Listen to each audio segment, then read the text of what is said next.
Here we are, 2012 Chevy Cruze. Customer was complaining about some drivability shifting concerns. So what I've done is I've put a gauge up.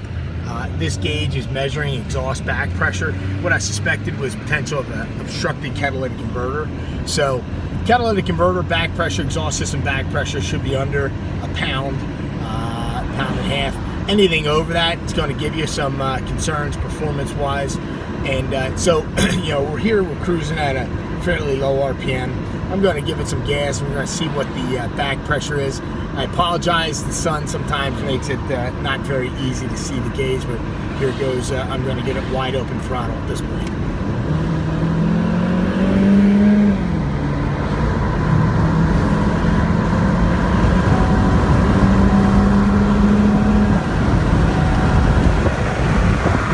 Okay, so just looking at that test, we were seeing about 5 or 6 psi.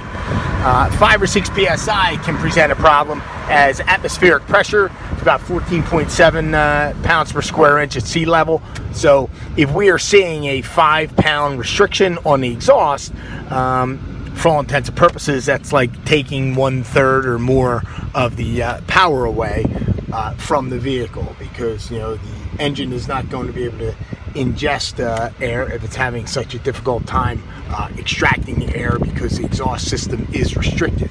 So I would say that this vehicle, now the catalytic converter is not totally obstructed, because when it is totally obstructed, I've had it where anything above idle and the car would basically want to stumble.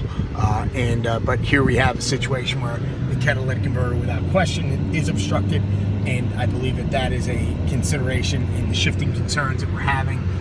Obviously, if it's not attaining the correct speed at the given throttle position, it may delay the shifts and stuff like that.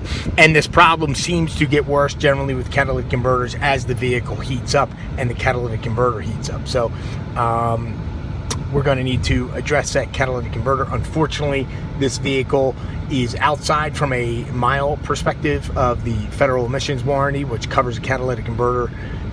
I believe it's 10 years, 80,000 miles, or 8 years, 80,000 miles, which unfortunately we are past that. This vehicle's at 92,000 miles.